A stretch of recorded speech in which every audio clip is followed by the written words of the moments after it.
आज के व्लॉग में आप सब बहनों के साथ अपनी बेटी की पैदाइश के बाद के ऐसे कुछ लम्हात शेयर करूंगी जो हर माँ होने के नाते ना हम ख़वातीन का दिल चाहता है कि ना सिर्फ मोबाइल के अंदर बल्कि अपने दिलो दिमाग में ना बहुत ही बेहतरीन तरीके से महफूज कर लें। अस्सलाम वालेकुम, welcome back to my channel. उम्मीद करती हूँ मेरी सारी यूट्यूब फैमिली बिल्कुल ठीक ठाक होगी। अल्हम्दुलिल्लाह मैं भी बिल्कुल ठीक ठाक हूँ। और आज के व्लॉग का ना मैं आपको बताऊं तो मेरी बेटी अल्हम्दुलिल्लाह से हो चुकी है 7 दिन की ना। तो जो एक जड़ की रस्म अदा की जाती है बच्चों की 7वें दिन सुन्नत के मुताबिक, तो बस वही था और नाम भी फाइनल मैंने आपको बताया था कि हो चुका है। और बस उसके लिए कुछ सामान आया हुआ पड़ा था। मैंने कहा चलें छोटे छोटे से क्लिप शेयर करूँगी आपसे बहनों के साथ, और साथ ही साथ मैं अपनी रूटीन भी बताऊँगी कि सी सेक्शन के बाद ना मैंने अपनी डाइट की रूटीन क्या रखी हुई है और ख़ुद को वापस अपनी वो कहते हैं ना कि एक लाइफ की तरफ लाने के लिए ना, अपनी सेहत को वापस बहाल रखने के लिए कौन कौन सी एफ़र्ट कर रही हूँ और साथ ही साथ बेबी के साथ किस तरह की एफ़र्ट्स चल रही हैं जनाब। आज के व्लॉग में सारी डिटेल आप सब बहनों के साथ शेयर करूँगी। तो वो मेरी प्यारी प्यारी बहनें जो चैनल पे पहली मरतबा आई हैं, वीडियो पहली मरतबा वॉच करी हैं, आप सबसे गुजारिश है पहले तो अपने चैनल को सब्सक्राइब कर देना है और साथ ही मौजूद बेल आइकन को भी ज़रूर प्रेस करना है ताकि नए आने वाले व्लॉग्स ना आप सारी बहनों तक पहुँचते रहें। सबसे पहले तो आप सारी बहनों का बहुत बहुत शुक्रिया। पिछले 2 व्लॉग्स पे आप सब बहनों ने बहुत मोहब्बत दिखाई, बहुत ही ज़्यादा। और यकीन जाने के कुछ कमेंट्स पढ़ के ना तो मेरे तो आंखों में आंसू आ गए थे कि इतनी मोहब्बत आप सब बहनों के मेरे साथ है। और दुआएं भी बहुत सारी दी मेरी बेटी के लिए, और साथ ही साथ कुछ बहनों ने अपने लिए दुआ करने के लिए भी कहा।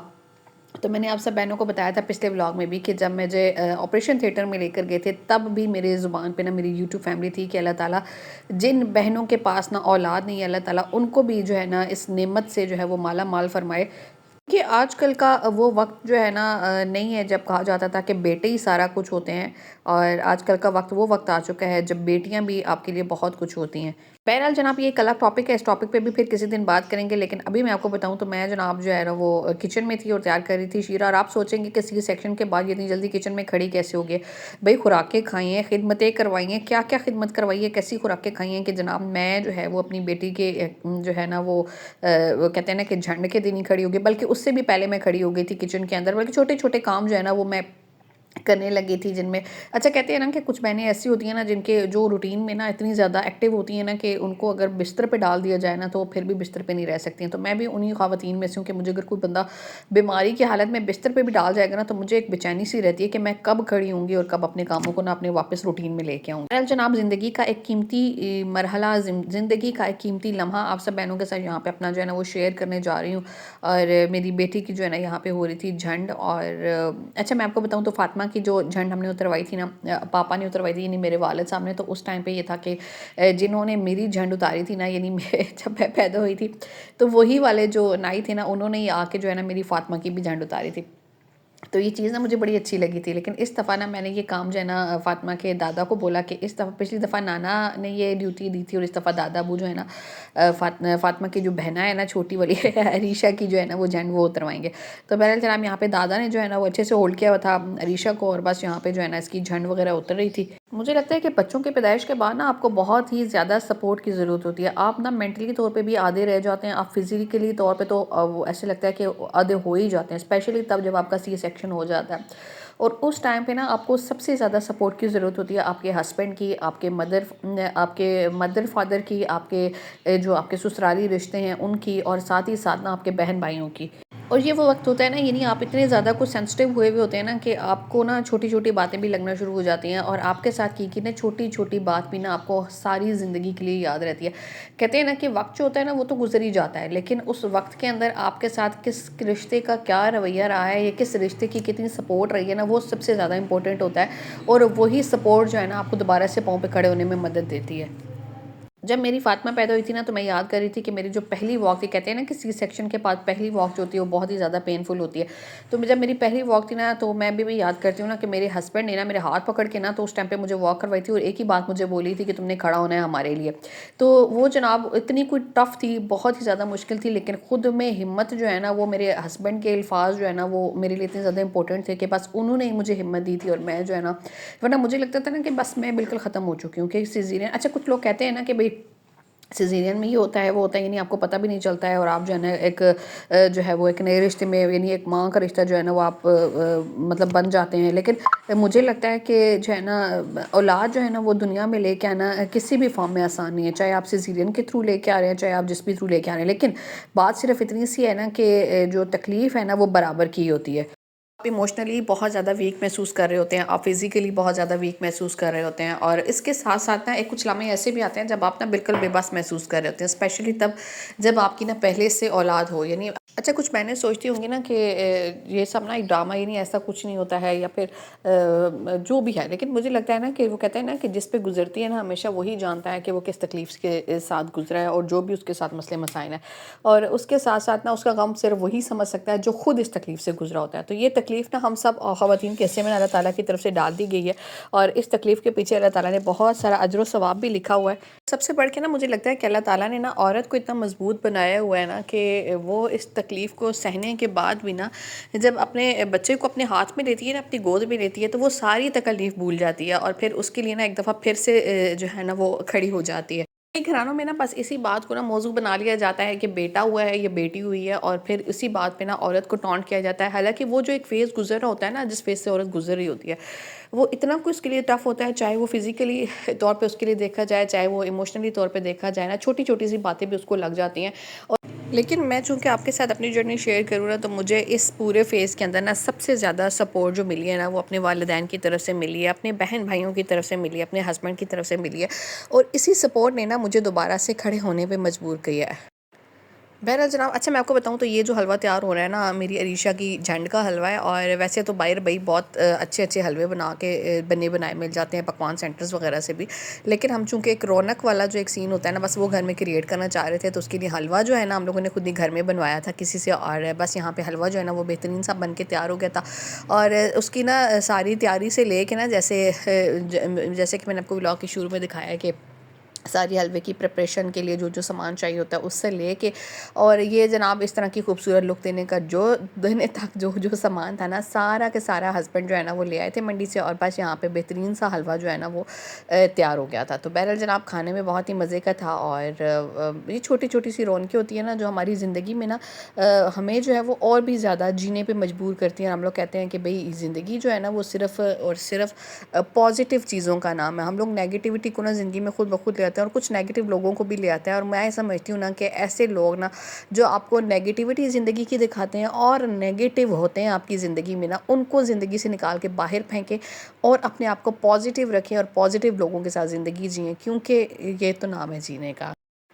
अच्छा आपको लग नहीं रहा होता लेकिन आप ना कुछ लोगों के लिए बहुत ज़्यादा अहम होते हैं जिनमें सबसे पहली जो हस्ती होती है ना वो आपके माँ-बाप होते हैं, उसके बाद आपके शौहर होते हैं, उसके बाद आपकी औलाद होती है। अगर आप चाहें अच्छा देखें वो कहते हैं ना कि औलाद जो है ना वो माँ-बाप के बगैर भी पल जाती है। लेकिन हमने ना अपनी नज़रों से ऐसी औलाद को पलते हुए देखा है और किस हालात में वो पलते हैं बच्चे, वो भी हम सब बहनों को बहुत अच्छी तरीके से पता है। और उसके बाद फिर जनाब अगर आप एक अच्छी बीवी हैं और आपका ख़ावंद कितनी फिर चीज़ों से सफ़र करता है वो भी यानी अगर आपकी मौजूदगी ना हो उनकी ज़िंदगी में, मैं उस चीज़ की बात कर रही हूँ कि फिर बहुत सारे रिश्ते ऐसे होते हैं ना जो इमोशनली तौर पे बहुत ज़्यादा ब्रेक हो जाते हैं। उसके लिए उनकी उनकी जो एक जो आपकी जो एक खाली जगह है ना वो कोई भी पुर नहीं कर सकता है।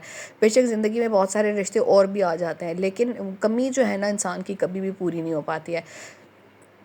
तो इसलिए इम्पोर्टेंट ये है कि आप अपनी अहमियत को समझें अपनी ज़िंदगी में और साथ ही साथ अपने शौहर के लिए, अपने बच्चों के लिए और अपने रिश्तों के लिए और हिम्मत करें और हिम्मत ही में जो है ना वो मैं कहती हूँ कि आपकी खूबसूरती है और आपके रिश्तों की खूबसूरती है। क्योंकि बहरहाल जनाब मैं आपको बताऊँ ना कि सी सेक्शन के बाद ना सबसे ज़्यादा जो एक सताने वाली चीज़ थी ना वो बस यही थी कि कौन सा वो लम्हा होगा कि जब मैं ना अपने पाँव पे खड़ी होंगी, अपनी बेटी को देखूंगी, अपनी जो मेरी पहली बेटी कहते हैं ना पलेठी वाली जो रात होती है ना वो बहुत ज़्यादा प्यारी होती है। तो अपनी बेटी को देखूंगी उसको अपने पास सुलाऊंगी क्योंकि कुछ सिचुएशन ऐसी चल रही होती है कि आप बच्चों को ज़्यादा करीब भी नहीं कर सकते हैं। तो मेरी जो एक जहन में जो कश्मकश थी या मेरी जहन में जो टेंशन थी ना वो बस यही थी कि मैं कब अपनी रूटीन की लाइफ पे आऊँगी और उसके लिए सबसे ज़्यादा इंपॉर्टेंट क्या था कि मैं अपनी डाइट को अच्छा रखूँ, और अपने आप को पॉजिटिव रखूं और साथ ही साथ ना हिम्मत करूं, क्योंकि हिम्मत के बगैर भाईजान कुछ भी नहीं है। और हिम्मत जो है ना वो बहुत ज़्यादा इंपॉर्टेंट है आपकी ज़िंदगी में। आपने अगर जो है ना अपनी रूटीन की लाइफ पे आना है तो, और स्पेशली ऐसी सर्जरी के बाद जो कहते हैं ना कि बहुत ही ज़्यादा पेनफुल है और बहुत ही ज़्यादा जो है वो आपके लिए मतलब एक वो कहते हैं ना कि 120 डिग्री का वो क्या बोलते हैं यार उसको, 80 डिग्री का 120 एंगल का जो एक चेंज है ना वो आपकी ज़िंदगी में वो आ जाता है। और वाकई वो चेंज आया है, कैसे आया है इंशाल्लाह वो भी आने वाले व्लॉग्स में शेयर करूँगी। फिलहाल मैंने कहा चलें अपडेट कर दूँ अपनी सारी बहनों को जो व्लॉग्स का वेट कर रही होती हैं। और काफ़ी दिनों से चूँकि सिचुएशन कुछ ऐसी थी, थोड़ा सा रिकवरी में भी टाइम लग गया और थोड़ी बहुत ना अच्छा मुझे लगता है कि ना दिमागी तौर पे भी ना हमारे सोचने की जो सलाहियत होती है ना वो बड़ी सी मुख्तसर सी हो जाती है, क्योंकि जो है ना वो एक सिचुएशन से जब हम गुजरते हैं ना तो हमें जो है वो थोड़ा सा उस पर रिकवरी के लिए टाइम चाहिए होता है। अच्छा, यहाँ पे मैं आपको बताऊँ तो सारा जो हलवा था ना वो तैयार होकर आ गया था और बस डिस्ट्रीब्यूशन का टाइम था। और यहाँ पे हलवा जो है ना वो बराबर के सारे बॉक्सेस में डाला जा रहा था। सिस्टर और भाभी लगे हुए थे और इस मामले में ना मैं अल्हम्दुलिल्लाह जैसे कि आपको बताया कि बहुत ज़्यादा ब्लेस्ड हूँ। और इनकी सपोर्ट ना हो ना, मैं कहती हूँ कि ज़िंदगी में ऐसे रिश्तों की सपोर्ट ना हो ना तो आप कुछ भी नहीं है। आप ना बेशक हज़ारों सहेलियाँ बना लें और ऐसे जो एक फैमिली टर्म्स होते हैं ना हज़ारों रिश्तों से रख के देख लेना, लेकिन जो ज़िंदगी में अहमियत आपके अपने बहन भाइयों की होती है ना, और जो मुश्किल वक्त में ना आपके अपने बहन भाई आपके पास पहुँचते हैं ना, और आप उसके मतलब बदले में कुछ भी नहीं आता है। तो बहरहाल जनाब ये मेरी सोच है, बहुत सारे लोगों की सोच इससे डिफरेंट होगी। तो अच्छा, उसके बाद फिर जनाब बस ये आ गया था हलवा और इसकी पैकिंग शैकिंग होगी। और अब इस डिस्ट्रीब्यूशन के लिए हस्बैंड और सिस्टर और पापा सब जाएंगे तो जाके ना ये सारा डिस्ट्रीब्यूट कराएंगे। तो ये बस छोटी सी एक खुशी होती है, और तो इसका ये ना कोई फ़र्ज़ है और ना ही इसका कोई सवाब है, बस कुछ भी नहीं है। लेकिन ये कि छोटी सी खुशी होती है, मैं कहती हूँ कि ज़रूर करें। अच्छा, उसके बाद ना आप बड़े ब्लेस्ड होते हैं जब कभी खाना जो है ना वो आपके अम्मी के घर से आ जाए। चूँकि मेरी जो है ना वो लाइफ की रूटीन कुछ ऐसी बनी हुई है, सूप्स, यखनियाँ और वो कहते हैं ना देसी घी की रोटी और साथ ही साथ ना मतलब अंडे और इस तरह की चीज़। लेकिन जब इस तरह का खाना आपके पास आपके मेके से पहुंच जाता है, यकीन करें कोई दिल से दुआएं निकलती है। और ये था तकरीबन रात का टाइम, तो अम्मी ने जो है ना वो खाना शाना बना के भिजवा दिया था। और बस ये बनी बनाई चीज़ सामने आ गई थी। कुछ रिकवरी के लिए ना आपके लिए ना इम्पोर्टेंट ये भी होता है कि आपको ना अपनों की सपोर्ट भी चाहिए हो। और जब अपनों की सपोर्ट ना इस फॉर्म में आपको मिल जाती है ना, तो मैं कहती हूँ कि ये सबसे बड़ी ब्लेसिंग है। क्योंकि एक खाना तो ऐसी चीज़ है कि आपने खाना ही है, और फिर उसको बनाना और फिर अपनी जो है ना वो थोड़ा सा टफ़ हो जाता है। लेकिन यह है कि मैं कहती हूँ कि बस हिम्मत होनी चाहिए। बहरहाल जनाब यहाँ पे अम्मी के घर से खाना आया हुआ था और बस खाना शाना खोलेंगे और खाना खाएंगे। और साथ ही साथ मैं आपके साथ अपनी कुछ रूटीन भी शेयर करूँगी कि कौन कौन सी खुराक जो है ना मैंने इससे टाइम ड्यूरेशन के दौरान में रखी है।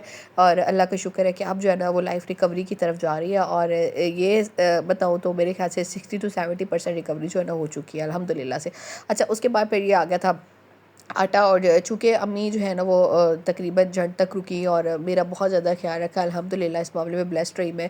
और उसके बाद फिर जनाब आ गई थी अपनी रूटीन। तो मैंने कहा चले भाई अब रूटीन पे भी तो आना है ना। अब ऐसा तो नहीं है कि भाई अब हो गया ऐसे ज़रिए तो बस लेटे रहे और बस आराम ही करते रहे।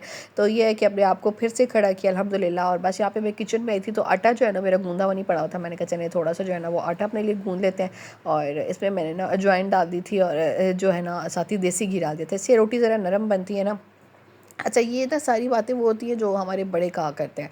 तो इसमें कोई मुझे नहीं पता है कि साइंटिफिकली कोई कितनी सच्चाई है या ये मेरे जिस्म के लिए कैसे है, आई डोंट नो। लेकिन ये है कि वो कहते हैं ना कि हमारे पंजाब में बोलते हैं ना कि वड वडेरे जो बोलते हैं ना वो सही बोलते हैं। तो हमारे जो बड़े कहते थे ना वो बिल्कुल ठीक कहते थे। तो बस उन्हीं की तरतीब उन्हीं की एक जो वो है ना उसको फॉलो करते हुए जब हम चलते हैं ना तो मेरे ख्याल से आसानियाँ हो जाती हैं। तो बहरहाल अच्छा, यहाँ पे मैंने फिर आटा जो है ना उसको पहले अच्छे तरीके से ना थोड़ा सा ऐसे मसल लिया। और मसलने के बाद ना इसमें मैं पानी डालूंगी और एक अच्छी सी डो जो है ना वो बना के रख लूँगी। आटा मेरा फ़िलहाल रूटीन में यही वाला चल रहा है जिसके अंदर अजवाइन होती है, देसी घी होता है, थोड़ा सा नमक, और बस ये गूँद के मैं रख लेती हूँ। और कभी जो है ना इसकी रोटी आके फ़ातिमा की दादो बना देती है, कभी मैं खुद बना लेती हूँ। ऐसा नहीं है कि मैं किसी पे डिपेंडेंट हूँ या मैं इंतज़ार करती रहती हूँ कि कोई आके मुझे को खाना दे जाए या कुछ, ऐसा नहीं है। मैं खुद भी उठ जाती हूँ अल्हम्दुलिल्लाह। और कभी हिम्मत ना हो तो आके इसकी दादो भी उठा लेती है। पहले तो मेरी कोशिश ये होती है कि भाई हिम्मत मैं करूँ, क्योंकि आपने आपको रूटीन पे वापस लेके आना है। बस ये आटे की जो एक डो सी है ना वो बना के मैं रख दूँगी। और इसकी ना एक मोटी सी भारी सी रोटी बनती है जिस पे काफ़ी सारा देसी घी लगता है। और उस रोटी को जो है ना हम लोग खा सकते हैं। उसके बाद फिर उसके साथ ही ना आप यखनी ले लें या फिर आप जो है ना कोई भी सालन ले लें। और मुझे तो मेरी डॉक्टर ने बोला था कि आप ना एक का दिन यखनी शखनी पिएँ और अंडे शंडे खाएँ और उसके बाद फिर आपने रूटीन का खाना जो है ना उस पर आ जाना है। तो वाकई इसी तरह से था, मैं भी रूटीन के खाने को फॉलो कर रही हूँ, खाती रहती हूँ।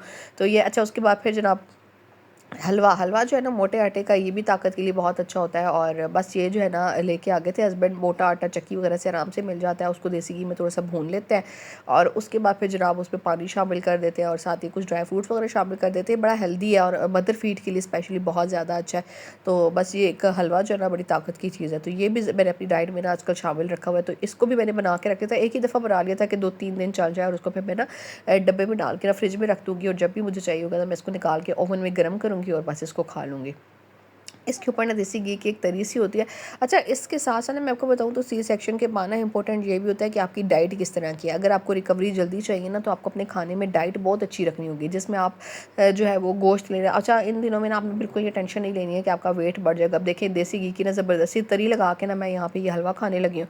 और चाहे तो आप जो है ना मटन की यखनी लें, मटन का कीमा खाएँ। और मुझे लगता है कि अगर मुझे रिकवरी में किसी चीज़ ने ना सपोर्ट के बाद जो है ना हेल्प की है तो ये है जनाब आपकी खुराक। तो ये सबसे ज़्यादा इंपॉर्टेंट है कि अपनी खुराक पे तवज्जो दें और इस टाइम पे ना बिल्कुल भूल जाएँ कि मोटापा क्या होता है। तो बस यहाँ पे जनाब मैंने थोड़ी सी जो दाल डेली रूटीन पे जो पकता है ना वो भी मैं थोड़ा बहुत चख लेती हूँ, खा लेती हूँ। और साथ ही साथ जो है ना रूटीन पे जो है ना मैंने अपनी जो मटन की यखनी है ना वो रखी हुई है, इस नरम सी रोटी के साथ ना भिगो के ना नरम करके बस वो खा ली। और इससे जनाब ना सिर्फ मुझे ताकत मिलती है बल्कि इससे मदर फीड की इम्प्रूवमेंट भी आती है और साथ ही साथ जनाब आप जो है ना वो बहुत हेल्दी महसूस करते हैं। उसके बाद फिर जनाब रात के डिनर का टाइम था, सॉरी डिनर का टाइम था, तो बस यहाँ पे मैंने नगेट्स बना लिए थे। और साथ साथ ना क्योंकि घर वालों की भी जो है ना वो ख्वाहिश और उसका ख्याल रखना, ये नहीं कि अब आप बीमार हैं या आपके साथ कोई मसला है ना तो आपके घर वाले भी वही चीज़ खाएँ, यखनियाँ ही खाएँ। तो बस उनके लिए फिर हस्बैंड के लिए मैं चावल बॉयल किए थे और अपने लिए भी चावल ले लिए, दिन में दाल बनी, थोड़े से नगेट्स वगैरह ले लिए और बस जाके ना मैं बेड पे बैठ के ना अपनी बेटी के पास सुकून से ये खाना जो है ना खा लूँगी। तो बस अपनी डाइट में ना मैंने ये सारी चीज़ें शामिल रखी हुई हैं। और अब मैंने कहा चले आप सब बहनों के साथ आज की अपडेट शेयर कर देती हूँ, बल्कि आज की नहीं कुछ दिनों की अपडेट शेयर कर देती हूँ। और ये मिठाई सब बहनों के लिए जिन्होंने जो है ना वो कहा था कि अभी मिठाई आप सब बहन आपने नहीं खिलाई, ये मिठाई आप सब बहनों के लिए। मिलेंगे जनाब नेक्स्ट वीडियो नेक्स्ट व्लॉग में। आप सब बहनों का बहुत शुक्रिया। मिलेंगे नेक्स्ट वीडियो में, तब तक के लिए अल्लाह हाफिज़।